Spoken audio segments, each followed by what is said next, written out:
자, 오늘 말씀은 드디어 창세기 마지막 말씀입니다. 천지창조로 시작된 이 창세기가 야곱과 그의 아들 요셉의 죽음으로 드디어 끝을 맺고 있습니다. 이 요셉의 죽음은 이제 족장의 역사, 족장이라면은 아브라함과 이삭과 야곱과 요셉을 이르는 말이죠. 이 족장의 역사가 끝나고 이제부터는 12지파를 중심으로 하는 이스라엘 민족의 역사가 시작되는 것을 알리는 신호탄이라 할 수가 있습니다. 자, 그런 의미에서 우리가 이제 다음 주부터 이제 출애굽기의 말씀을 가지고 이제 말씀을 나눌 것인데, 이 출애굽기의 말씀은 족장의 역사에서 이스라엘 12지파, 이스라엘 민족의 역사로 관점이 바뀌고 있습니다. 자, 오늘 말씀은요, 크게 세 단락으로 우리가 나눌 수 있는데, 사실은 이게 한 두 번 이상 나누어서 전할 수 있는 그런 말씀인데, 그래도 우리가 꼭 한 장씩 보았기 때문에 전체적으로 말씀을 보겠습니다. 첫 번째 이제 말씀은요, 야곱의 죽음에 대해서, 그리고 두 번째는 형제들과 요셉의 그 문제에 대해서 다시 한번 나누고요, 마지막은 요셉의 죽음으로 끝마치고 있습니다. 자, 오늘 말씀을 통해서 우리에게 주시는 하나님의 음성을 우리가 함께 들을 수 있기를 바랍니다. 1절에서 3절 우리 다 같이 한번 합독합시다.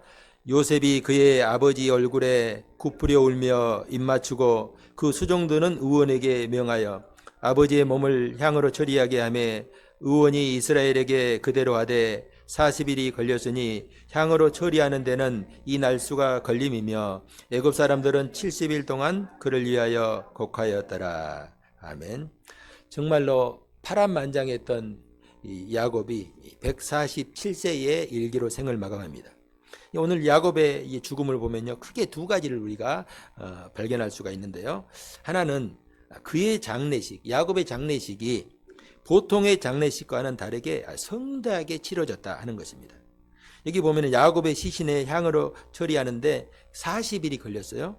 이것은 그 당시에 애굽의 특별히 왕족들, 바로와 같은 그런 왕족들의 장례를 위해서 치른 미이라를 만드는 기간이에요. 그 미이라를 만드는 것은 우리가 단순하게 생각하기에 붕대로 똘똘 감는 것이 아니라 그 몸속에 있는 모든 장기들, 내장들을 다 밖으로 끄집어내는 굉장히 이것은 기술이 요하는 그런 작업입니다. 40일 동안 이제 향으로 처리했다 하는 것은 야곱의 시신을 미이라 처리했다 하는 것으로 볼 수가 있습니다. 이렇게 이제 처리하는데 40일, 그리고 애곡하는데 70일이 걸렸어요. 당시 애굽 왕을 위해서 애곡하는 길이 72일로 알려집니다. 그러니까 야곱을 위해서 애곡하는 기간은 바로보다 2일 부족한 셈이라고 할 수가 있습니다. 그만큼 이 야곱의 죽음이 바로의 장래에 버금가는 그런 대우를 받고 있음을 볼 수가 있습니다. 아마도 야곱의 장례식을 보면서 애굽 사람들마저도 놀라고 부러워했을 것입니다. 성도 여러분, 우리가 여기서 오해에 대해서는 안 돼요. 야곱이 성공하니까, 또 요셉이 성공하니까 이렇게 성대한 장례식을 이렇게 치를 수 있구나. 여러분, 장례식 성대하게 치른 것이 그의 죽은 사람과 무슨 상관이 있겠어요? 아무런 의미가 없어요. 야곱의 죽음이 우리가 복되다고 하는 것은 그의 장례식이 남다르게 화려했기 때문이 아닙니다. 그의 죽음이 복된 것은 그에게 돌아갈 본향이 있었다 하는 것입니다. 야곱은 애굽으로 내려와서 17년을 살았어요. 그렇지만 그의 마음은 항상 하나님께서 약속하신 가나안 땅을 향하고 있었습니다. 꿈에도 가나안을 향해서 가는 꿈을 꾸었을 거예요. 그래서 그는 죽음을 앞두고 아들에게 내가 죽거든 내 조상들이 있는 가나안 땅, 내 가정매에 반드시 나를 장사하라, 이렇게 부탁을 했습니다. 그는 죽는 순간까지도 약속의 땅에 대한 소망을 잃지 않고 살았어요. 그의 축복이 바로 여기 있다 할 수 있는 것이죠. 자, 또 한 가지는요, 지금 야곱의 장례 행렬을 보시기 바랍니다. 7절 9절입니다. 요셉이 자기 아버지를 장사하러 올라가니 바로의 모든 신하와 바로 궁의 원로들과 애굽 땅의 모든 원로와 요셉의 온 집과 그의 형제들과 그의 아버지 집이 그와 함께 올라가고 그들의 어린아이들과 양떼와 소떼만 고센 땅에 남겼으며 병거와 기병이 요셉을 따라 올라가니 그때가 힘이 컸더라. 아멘. 자, 야곱의 자녀들만 이 장례식에 참여한 것이 아니라 여기 보니까 바로의 모든 신하, 그러겠죠. 요셉이 그 당시에 아주 최고의 권세를 이제 구가하는 애굽의 총리였으니까 모든 신하, 또 모든 신하만 있는 게 아니라 모든 원로들, 그냥 은퇴했던 이 모든 사람들도 하여튼 동원할 수 있는 모든 사람들은 다 동원됐어요. 그리고 이제 마지막에 보니까 병거와 기병도, 이들을 호위할 수 있는 큰 군대가 동원이 됐다는 거예요. 한눈에 보기에도 이 행렬은 보통의 행렬이 아니다 하는 것이죠. 그래서 9절 하반절에 그때가 심히 컸다 하는 것으로 보아서 대규모의 행렬이다라는 것을 볼 수가 있습니다. 자, 또 이들이 진행하는 방향을 보시기 바랍니다. 아까 제가 우리 예배 시작 전에 지도를 보았죠. 머릿속에 이제 그것을 한번 상상하면서 야곱의 가족이 애굽으로 내려올 때는 그들이 가나안 땅에서 제일 남쪽 땅인 부엘세바에 잠깐 머물렀다가 부엘세바에서 광야를 지나서 바로 이제 직선으로 해서 애굽으로 내려왔습니다. 자, 그리고 이제 고센 땅에 들어왔죠. 고센 땅에서 지금까지 살았어요. 자, 이 길이 애굽에서 가나안, 또 가나안에서 애굽으로 가는 가장 가까운 길입니다. 자, 그렇다면은 당연히 야곱의 장래 행렬은 이 길을 따라 진행해야 합니다. 그렇죠. 가장 가까운 길로 가야죠. 그런데 이들의 진행 경로를 한번 보시기 바랍니다. 자, 10절 봐봅시다. 자, 그들이 요단강 건너편 아닷타장 마당에 이르러 거기서 크게 울며 애통하며 요셉이 아버지를 위하여 7일 동안 애곡하더니. 자, 이들이 어디에 도착했어요? 가나안 땅에 들어가는 첫 관문. 그러니까 애굽에서 가나안 땅에 들어가려면 가장 가까운 거로는 첫 관문이 어디예요? 부엘세바죠. 부엘세바가 제일 남쪽이니까. 그런데 부엘세바가 아니라 지금 어디로 들어가고 있어요? 요단강 건너편. 요단 가나안 땅에서 보면은 동쪽이죠. 요단 동쪽. 그러니까 우리나라 지도로 생각하면은 이 부엘세바, 가나안 땅의 제일 남쪽 부엘세바가 우리 순천이라 하면은 이 지금 그 요단강 건너편은 이쪽 동해안 쪽, 뭐 제일 위에는 뭐 강릉 아니면은 뭐 포항, 뭐 영덕 이런 것으로 우리가 생각하면 좀 쉬울 것 같아요. 전혀 다른 방향이죠.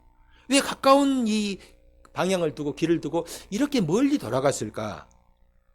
그런데 이것에 대해서 신학자들이 여러 가지로 설명을 하는데 일치된 의견이 없어요. 그리고 성경에서 이것에 대해서 딱히 말씀하지 않습니다. 그런데 우리가 왜 이렇게 길을 멀리 돌아서 갔는가? 이유는 알 수가 없지만은 분명한 것이 한 가지 있어요. 그것은 야곱의 장래 행렬이 400년 후에 있어질 출애굽한 이스라엘 백성들이 통과해야 될 그 길을 따라가고 있다는 거예요. 한마디로 야곱의 장래는 한마디로 큰 무리가 애굽에서 출애굽한 거예요. 애굽에서 나온 거잖아요. 그러니까 이 야곱의 출애굽은 400년 후에 있을 이스라엘 백성들의 출애굽을 위한 예행 연습이다. 이렇게 볼 수가 있다는 것입니다. 또한 그토록 많은 사람, 정확하게 얼마나 숫자가 되는지 모르는데 어마어마한 숫자예요.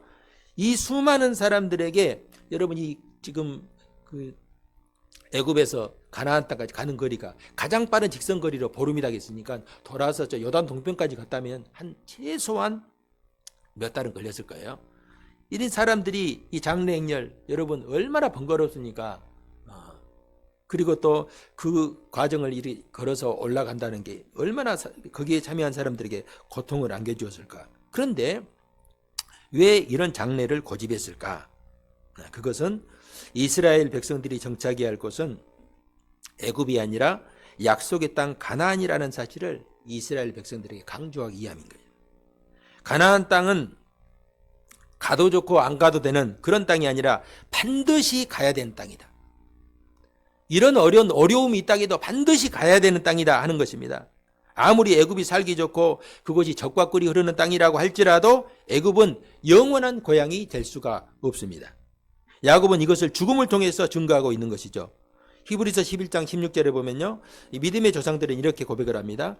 그들이 이제는 더 나은 본향을 사모하니 곧 하늘에 있는 것이라. 이러므로 하나님이 그들의 하나님이라 일컬음 받으심을 부끄러워하지 아니하시고 그들을 위하여 한 성을 예비하셨느니라. 자, 오늘 우리가 결코 잊지 말아야 될 말씀이 이것입니다. 믿음의 조상들이 가나안 땅을 소망하였던 것처럼 오늘 우리에게는 더 나은 본향 천국이 기다리고 있다 하는 것입니다. 여러분 아까 찬송 부를 때에도 예전에 제가 어렸을 때만 해도 이 찬송 중에 이 천국에 대한 찬송 이게 이 몸의 소망 무엇인가 하늘 가는 밝은 길이 그걸 얼마나 불렀는지 몰라요. 그걸 부르면요 우리의 소망이 더욱더 막 충만해지고 기쁨이 넘치고 은혜도 넘쳤어요. 그런데 이런 찬송가를 요즘 잘 안 불러요. 그냥 이 땅에서 그냥 잘 먹고 잘 사는데 관심이 있는 것이지. 성도들도 그래서 천국에 대한 소망을 여러분 생각하지 않고 살고 있다가 막상 죽을 때 되면은 막 그제서 이제 천국을 찾고 교회 다니지 않는 부모님들 혼수 상태에서 깨어나지도 못하는데 무슨 뭡니까 병상세례. 여러분 의식도 없는 사람한테 병상세례 준 게 무슨 소용이 있어요 그게. 조금이라도 움직일 수 있을 때 교회 나와서 예수 믿고 영접하고 천국을 소망하며 살아야지, 죽을 때서 이제 깨닫는 거예요. 아, 우리가 가야 될 곳이 정말 따로 정해져 있구나라는 것을 깨닫는 것이죠. 우리 믿음의 성도들은요, 오늘 야곱의 이런 죽음의 모습을 통해서 우리가 잊지 말아야 될 것. 아, 우리가 정말 돌아가야 될 본향이 있구나. 이 땅에서 우리가 살고 있지만은 절대 이곳에서 우리가 영원히 살 수는 없다. 우리의 돌아갈 집이 점점 가까워지고 있다 하는 것입니다. 이것을 기억하고 천국을 준비하고 소망하는 삶을 살라 하는 말씀이죠. 오늘 이것이 우리의 믿음이고 간증이 되는 삶을 살 수 있기를 주님의 이름으로 축복합니다. 자, 15절 17절입니다. 요셉의 형제들이 그들의 아버지가 죽었음을 보고 말하되 요셉이 혹시 우리를 미워하여 우리가 그에게 행한 모든 악을 다 갚지는 아니할까 하고, 또 요셉에게 말을 전하여 이르되 당신의 아버지가 돌아가시기 전에 명령하여 이르시기를 너희는 이같이 요셉에게 이르라. 내 형들이 내게 악을 행하였을지라도 이제 바라건대 그들의 허물과 죄를 용서하라 하였나니 당신 아버지의 하나님의 종들인 우리 죄를 이제 용서하소서 하며 요셉이 그들이 그에게 하는 말을 들을 때에 울었더라. 아멘. 요셉은 아버지의 죽음을 슬퍼하면서 최선을 다해서 장례를 치렀어요. 정말로 슬퍼하는 가운데 아버지를 보내드렸죠. 그런데 형제들은 어떻습니까? 아버지의 죽음을 슬퍼할 겨를이 없어요. 왜 그렇습니까? 이제 아버지가 죽었으니까 요셉의 손에 우리가 다 죽었다. 이제 아버지가 살았을 때는 아버지 눈치 보고 요셉이 우리한테 잘해주는 것 같았는데 이제 요셉이 마음만 달리하면 우리는 언제 죽을지 모르는 그런 목숨이다 라고 생각하기 때문이죠. 여러분, 이처럼 죄가 무서운 거예요. 이미 요셉은 진심으로 형제들의 죄를 용서하였지만 형제들은 그것을 믿지 못하였습니다. 그들 속에 여전히 남아있는 죄책감 때문이죠. 자신들이 자신을 생각해 봐도 자신들의 믿음, 자신들의 신앙의 한계 안에서 요셉을 생각하는 거예요. 자신들이라면은 우리가 요셉에게 행했던 그 행동, 요셉을 죽이려고 했고 요셉을 노예로 팔았던 그 행동을 우리가 생각해 볼 때 우리의 내 믿음으로 생각하고 내 지금 마음으로 생각해 봤을 때 절대 그것은 용서할 수 없는 행동이다. 내가 만약 그런 일을 겪었다면 나는 절대 용서 못할 것이다. 이렇게 생각한 거예요. 그러니까 자기 신앙의 분량으로 요셉을 생각한 것이죠. 여러분, 이런 문제가 해결되지 않으면 결코 사람이 평안을 누릴 수가 없어요. 그래서 형제들은 사람을 보내서 요셉에게 이렇게 말합니다. 아버지께서 살아계실 때 우리가 당신에게 행한 잘못과 잘못된 허물과 죄를 용서하라고 했으니까 아버지 말씀 기억하고 우리 죄를 용서하소서. 형제들의 이 말 속에 그들이 얼마나 그동안 두려움 가운데 조마조마하며 살았는가를 다 그들의 말 속에 드러나고 있지 않습니까? 이 기간이 무려 지금 17년이에요. 애굽에서 지금 와가지고 아버지가 죽는 기간이 17년이니까 17년 동안 이 두려움과 불안 속에 산 거예요. 언제 요셉이 변할지 모른다는 그 두려움. 이들은 17년이라는 시간을 근심, 걱정, 두려움 가운데 살았어요. 근데 살아도 산 것이 아니겠죠. 언제 죽을지 모르니. 여러분 요즘 이렇게 사형 법원에서 사형 판결 내려도 이렇게 사형 언도를 안 하죠. 사형을 집행을 안 하잖아요. 그런데 여러분, 사형수의 마음을 한번 생각해 보세요. 언제 자기가 사형이 집행될지 모르니까 이 사람들은 그냥 살아도 산 것이 아니에요. 살아있다가 하나 죽은 사람과 똑같아요. 차라리 아마 사형수들의 심정은요, 차라리 빨리 죽었으면 좋겠다 그런 생각이 들 거예요. 요셉은 이 형들의 말을 전해 듣고 너무나 마음이 아픈 거예요. 자, 17절 하반절에 보면 요셉이 그들이 그에게 하는 말을 들을 때에 울었더라. 여러분, 요셉이 왜 울었다고 생각하십니까? 제가 요셉이 아니니까 정확히 알 수는 없지만은 아마 형제들을 향한 그 안타까운 마음, 그 형제들의 마음을 아마 헤아렸을 거예요. 그렇게 생각했을 수도 있겠다 하면서 자신을 믿지 못하고 두려움에 떠는 형제들을 향한 그 안타까움, 그리고 연민의 눈물이지 않을까 생각을 해봅니다. 그래서 요셉은 분명하게 진심을 담아서 이 형제들을 설득합니다. 자, 19절입니다. 요셉이 그들에게 이르되 두려워하지 마소서, 내가 하나님을 대신하리이까. 놀라운 고백이라 할 수 있어요. 내가 하나님을 대신하리이까. 이것은 그냥 형제들을 위로하고 또 형제들을 또 이렇게 그 마음을 달래기 위한 말이 아니라 요셉의 진심이 담긴 말입니다. 내가 하나님을 대신하리이까. 이 말 속에는요, 그의 전 존재와 신앙이 담겨 있어요.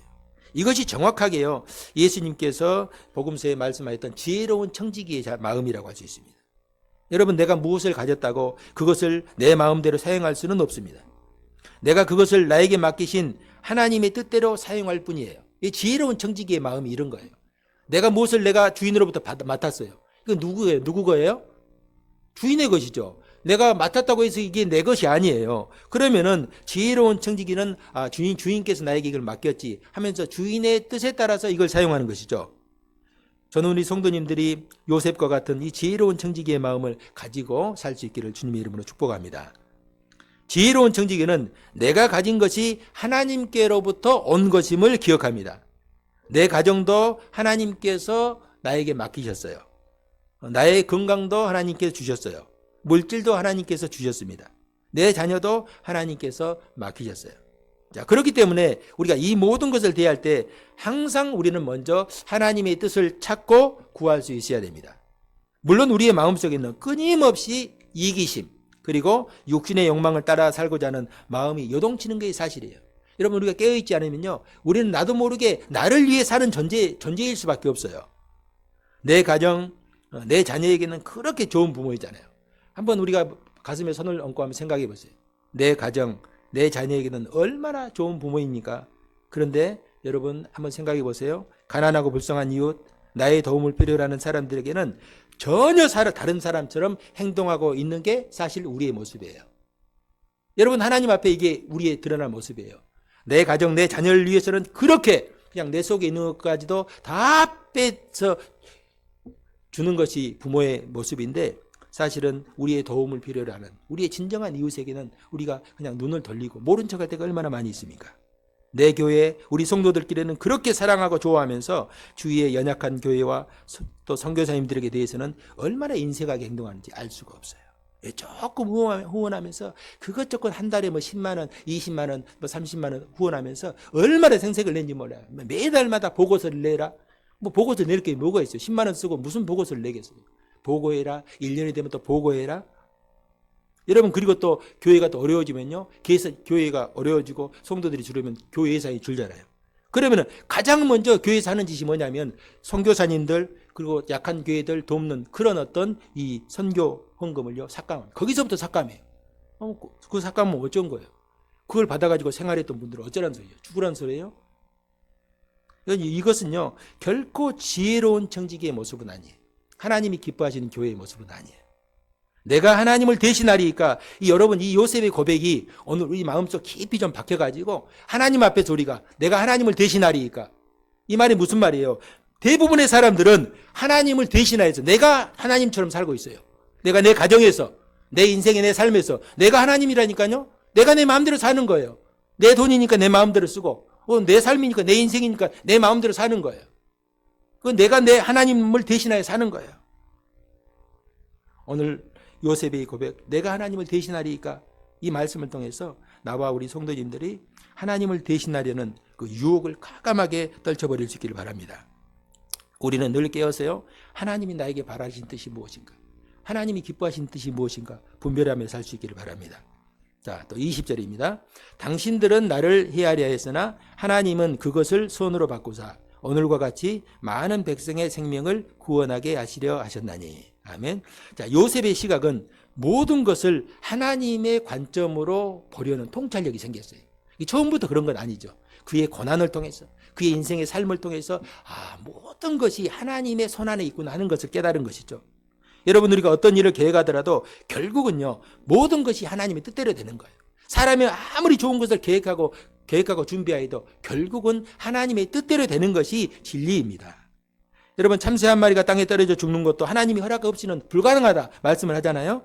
하물며 하나님의 백성인 우리의 삶이 하나님의 뜻과 관계없이 되겠는가 하는 말입니다. 요셉이 형제들에게 하는 말이 이것입니다. 형님들이 악한 일을 꾸몄지만은 하나님은 그것을 이용하여서 오히려 선한 일을 이루셨습니다. 요셉의 지금 이게 관전 포인트는 하나님이 이루신 선한 일입니다. 형님들이 그것조차도 하나님이 선한 일을 위해 사용하셨다. 그러니까 모든 문제가 해결되는 거죠. 여러분, 우리가 이런 믿음을 가지고 있으면요 어떤 상황 가운데서도 우리가 소망을 품을 수가 있어요. 내가 실수했다고, 내가 죄를 지었다고 하나님은 결코 나를 포기하지 않습니다. 오히려 그런 자리에서 나를 돌이키게 할 수 있고 오히려 하나님을 더욱더 찾고 의지하는 계기를 삼을 수가 있어요. 그래서 로마서 8장 28절에 보면은 바울은 이렇게 증거합니다. 우리가 알거니와 하나님을 사랑하는 자, 곧 그 뜻대로 부르심을 입은 자에게는 모든 것이 합력하여 선을 이룬다. 모든 것, 좋은 것, 나쁜 것, 우리의 연약한 것, 죄악된 것, 또 우리의 어떤 선한 어떤 모습들, 이 모든 것들이 결국은 협력하여서 하나님께서 기뻐하시는 선을 이룬다 하는 것입니다. 이것은 철저하게 하나님을 신뢰하는 믿음에서 나오는 고백이라 할 수 있어요. 지난 시간에 제가 이순신 기억하십니까? 네? 이해되면은 어떻게? 순종하고, 이해되지 않으면은 신뢰하라. 이순신 꼭 기억하세요. 말씀이 이해되면은 순종하면 돼요. 이해되지 않아요? 이해되지 않으면 어떻게 해요? 하나님을 신뢰하는 거예요. 우리 하나님 절대 변치 않은 하나님, 오류가 없으신 하나님, 하나님을 보고 신뢰하면 되는 거예요. 하나님께서 행하시는 일은 우리가 사실은 다 알 수도 없고 헤아릴 수가 없어요. 하나님의 이 말씀과 또 하나님의 또 계획은요, 우리로서는 도저히 이해할 수가 없어요. 아까 그랬잖아요. 하나님께서 왜 이 야곱의 그 장래일을 그렇게 요단강 쪽으로 그렇게 멀리 돌리셨는가? 알 수가 없죠, 우리로서는. 신학자들도 아무리 이유를 밝히려고 해도 성경에 나타난 것도 없고 알 수가 없어요. 그것을 통해서 하나님께서 이스라엘 백성들에게 말씀하시고자 하는 것이 있죠. 자, 그렇기 때문에 우리가 하나님 말씀에 이해되면 순종하고 이해되지 않으면 신뢰하면 되는 것입니다. 왜냐하면 하나님의 행하시는 일은 결코 실수나 후회가 없고 완전하시다 하는 것입니다. 성도 여러분, 우리의 삶에서 이해되지 않는 일을 만날 때에 요셉의 일생을 한번 우리가 쭉 기억해 보시기 바랍니다. 형제들이 그를 애굽의 노예로 팔았어도 하나님은 그곳에서 요셉을 가장 선한 길로 인도하시고 결국은 약속하신 축복으로 인도하셨습니다. 내가 사망의 음침한 골짜기를 지나고 있어요. 내가 어려움을 당해요. 도저히 감당할 수 없을 것 같아요. 그러나 주께서 나와 함께 계시기 때문에 반드시 주님은 그 길을 통하여서 나를 쉴만한 물과 푸른 초장으로 인도하신다 하는 사실을 잊지 말아야 됩니다. 요셉이 하나님이 나의 하나님이시고 또 지금도 나와 함께 하심을 믿고 소망하며 살아갈 때에 우리는 믿음으로 삶을 승리할 수가 있습니다. 자, 또 21절 봅시다. 당신들은 두려워하지 마소서. 내가 당신들과 당신들의 자녀를 기르리이다 하고 그들을 간곡한 말로 위로하였더라. 자, 두려워하는 형제들에게 요셉이 뭐라고 합니까? 그들의 자녀들까지도 내가 기르고 보호하겠습니다. 이래 약속을 하죠. 자, 이것은요, 요셉이 자신의 사명을 바르게 인식한 것이라 할 수 있습니다. 하나님께서 왜 나에게 총리직을 허락하셨는가? 왜 하나님이 나에게 이런 힘과 권세를 주셨는가? 하나님의 시각에서 자신을 돌아보고 자신의 갈 길을 찾은 것이죠. 자, 우리가 여기서 사명에 붙들린 요셉을 볼 수가 있죠. 그런 애굽의 총리가 되었지만은 총리 노름에 빠지지 않았어요. 야, 이제 내가 총리가 되었으니까 잘 먹고 잘 살자. 예수님 그 비유에 나와 있는 어리석은 부자처럼 내가 이제 그냥 부자가 되어서 창고에 양식이 가득하니까 먹고 마시고 아주 남은 생애를 놀자, 즐기자 이렇게 하지 않았어요. 그는 하나님께서 자신을 애굽의 총리로 세우신 목적을 따라 살려고 했습니다. 저는 우리 성도님들이 하나님께 주신 은사와 복을 가지고 요셉처럼 사명을 위해서 살 수 있기를 바랍니다. 하나님께서 나에게 이런 복을 주신 이유가 무엇일까? 하나님께서 나에게 기대하고 원하시는 것이 무엇인가? 하나님께서 우리 교회를 통해서 하시고자 하는 일이 무엇일까? 제가 얼마 전에요, 잘 아는 신학교를 같이 다녔던 목사님, 멀리 남미 쪽에 선교사로 몇 년 전에 가셨는데 쭉 소식은 내가 전해드리지 못했어도 내가 항상 기도했던 목사님인데 얼마 전에 해외에서 그 선교하시다가 남미 쪽에 선교하시다가 사모님이 췌장암 3기가 발견됐어요. 그래가지고 이제 우리나라의 귀국에서 서울에서 치료를 받고 있다 하는 말을 들었어요. 얼마나 정말로 안타까운지 모릅니다. 제가 그 소식을 듣고 하나님께서 나에게 그 소식을 듣게 하신 이유가 무엇인가 생각해 봤어요. 또 교회를 개척하고 어려운 환경 가운데 목회하시는 또 목사님들을 만나게 하시고 또 그들의 어려움을 알게 하십니다. 하나님께서 그 소식을 듣게 하시는 이유가 무엇일까? 누가복음에 보면요, 예수님께서 강도 만난 사람의 비유를 통해서 주님은 우리에게 우리의 이웃이 누구인가를 말씀하고 있습니다. 예수님 누가 나의 이웃입니까? 라고 묻는 사람에게 예수님은 그렇게 말씀하셨죠. 내 주위에서 도움을 필요로 하는 사람이 내 이웃이다. 우리는 여러분 나와 가까운 사람이 내 이웃이라 생각하는데 예수님이 성경에서 말하는 이웃은 그런 이웃이 아니에요.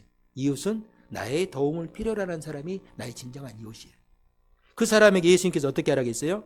예수님께서 그 사람에게 내 자신처럼 사랑해라. 그 이웃을. 예수님께서 가르쳐준 그 이웃을 내 자신처럼 사랑해라. 조금 더 직격해서 말을 하면은 내 자식처럼 사랑해라. 내 몸처럼 내 이웃을 사랑해라. 내 몸처럼 이웃을 사랑하라는 거예요. 저는 개인적으로요, 주위에서 들려오는 이 선교사님들의 소식, 그리고 개척교회와 미자립교회 목사님들의 소식을 들으면요, 저에게 주시는 하나님의 음성으로 받아들입니다. 물론 저희 교회도 작고 연약하지만은 우리도 이웃을 사랑하며 섬길 수가 있습니다.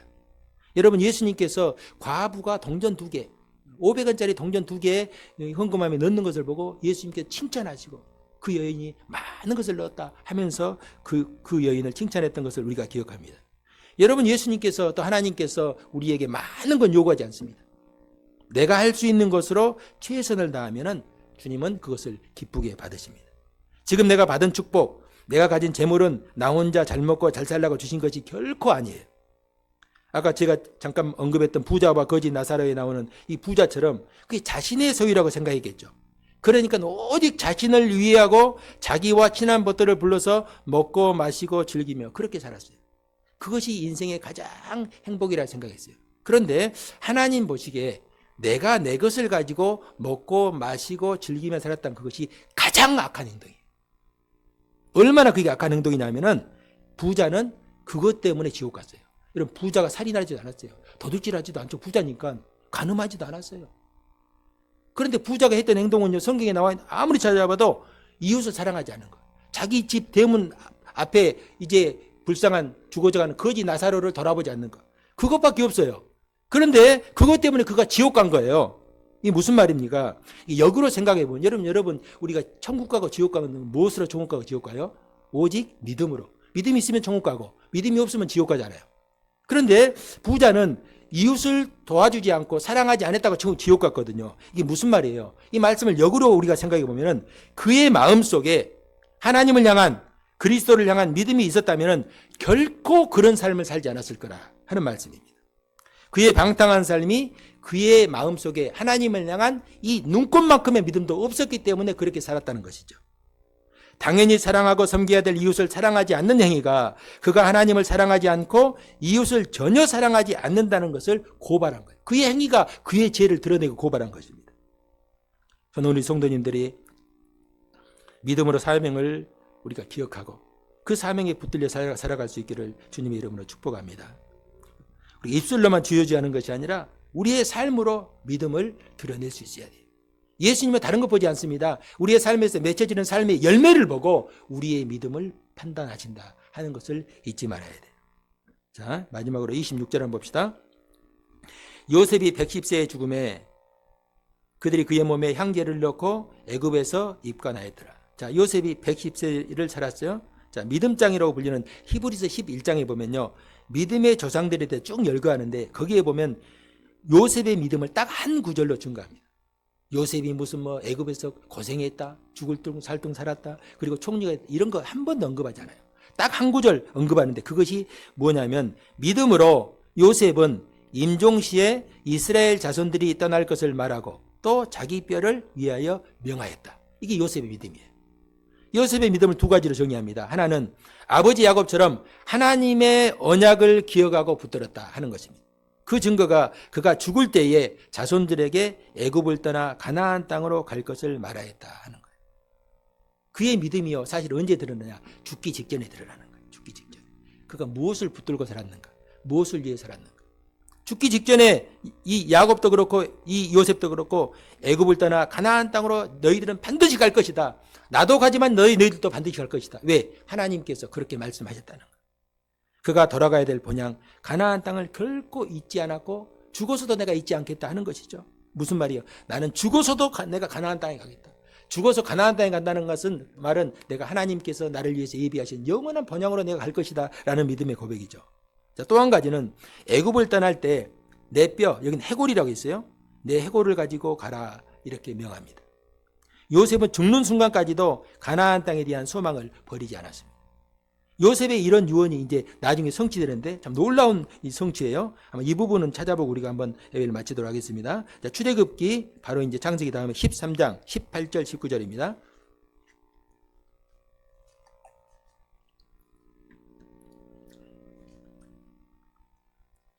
출애굽기 13장 18절 19절. 자, 다 같이 합독합시다. 시작. 그러므로 하나님이 홍해 광야 길로 돌려 백성을 인도하심에 애굽 땅에서 대의를 지어 나올 때에 모세가 요셉의 유고를 가졌으니 이는 요셉이 이스라엘 자손으로 단단히 맹세하게 하여 이르기를 하나님이 반드시 너희를 찾아오시리니 너희는 내 유고를 여기서 가지고 나가라 하였음이더라. 아멘. 여러분, 이스라엘 백성들이 출애굽할 때 얼마나 그 상황이 긴박했어요. 애굽의 모든 장자들이 죽임을 당하고 이스라엘 백성들은 급하게 애굽을 탈출하는 상황입니다. 그런데 그런 상황에서 모세는 요셉의 유고를 취하였어요. 400년 전에 그들의 조상 요셉이 그들에게 부탁하여 있던 그 말씀을 붙들었다는 것입니다. 그리고 또 출애굽에서 40년의 더 시간이 흘렀어요. 40년도 훨씬 더 흐른 시간이에요. 여호수아 24장 32절에 보면 어떻게 이게 마무리되는지 볼 수가 있어요. 자, 찾아봅시다. 구약성경 359면 여호수아 24장 32절. 359면 여호수아 24장 32절. 자, 다 같이 합독합시다. 시작. 또 이스라엘 자손이 애굽에서 가져온 요셉의 뼈를 세겜에 장사하였으니 이곳은 야곱이 베크시타를 주고 세겜의 아버지 하몰의 자손에게서 산 밭이라. 그것이 요셉 자손의 기업이 되었더라. 아멘. 자, 하나님의 언약이 얼마나 빈틈이 없이 이루어지는가. 400년이 지나고 또 광야 40년 그리고 가나안 정복 전쟁이 끝날 때 그 분주한 삶을 살면서도 하나님은 약속하신 언약을 반드시 이루신다. 하나님께서 약속하신 대로 야곱과 요셉을 가나안 땅으로 인도하여 묻히게 하셨던 것처럼 이스라엘 후손들도 반드시 하나님께서 찾아오셔서 그들을 출애굽하게 하셔서 가나안으로 들어가게 하실 것이다. 이게 지금 요셉이 죽어가면서 그 후손들에게 남긴 말입니다. 하나님께서 약속하신 대로 찾아오시고 인도하실 것입니다. 또한 오늘 말씀을 듣고 우리가 말씀 안에 우리 거하기를 우리 원하는 우리 성도들도 우리가 그리스도 안에서 우리가 하나님의 부르심을 받았기 때문에 우리 성도들 역시 영원한 천국으로 하나님께서 인도하실 거예요. 오늘 말씀을 통해서 하나님께서 우리에게 말씀하시는 게 이거예요. 영원한 천국으로 향하는 우리의 삶이 영원한 천국을 향하는 그런 삶이 되어야 된다.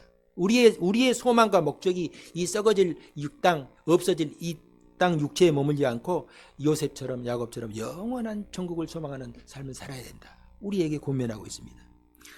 제가 지금도 잊지 못하는 장면이 하나 있어요. 예전에도 제가 한번 말씀을 드린 것 같은데 제가 부목사로 처음 이렇게 사역을 시작할 때 병원에서 성가를로 병원에서 임종 예배를 드렸다. 지금부터 한 20년이 지났는데 아직도 머릿속에 생생합니다. 그곳에서 임종을 앞둔 여자 집사님이 계셨는데 그때 암으로 아마 이제 그 죽음을 앞두고 있었어요. 제가 임종 예배를 드리러 갔는데 거기에 그분의 남편, 자녀들 그리고 뭐 올케가 있었어요. 한 10명 정도 되는 가족들이 다 모여 있었는데 신상에 있는 이 여자 집사님이 정말로 죽음을 곧 앞에 누고 있는데 너무 얼굴이 환한 거예요. 담담한 표정으로 죽음을 준비하면서 가족들에게 이렇게 말합니다. 그 가족들은 남편도 교회 다지 예수 안 믿고 딱 아들 한 명, 딸 한 명 예수 믿었고 그리고 신우가 예수를 믿었다만요. 나머지는 다 가족들이 예수를 몰라요. 그런데 그런 가족들에게 그 죽음을 앞둔 그 엄마, 그 집사님께서 그렇게 말하는 거예요. 나는 이제 죽으면은 천국에 간다. 여기 있는 우리 가족들, 우리 자녀들도, 우리 남편도 다 예수 믿고 천국에서 우리 다 같이 만났으면 좋겠다. 이렇게 말하는 거예요. 그 말이 너무 힘이 있고 너무 담대한 거예요. 자녀들 중에서 예수 믿는 사람이 방금 말씀드렸던 것처럼 한 명밖에 없어요. 나머지 다 교회를 모르는 사람들이에요. 죽음을 앞둔 어머니의 그 말 한마디가 자녀들에게 큰 위로와 또 간증이 되었던 것입니다.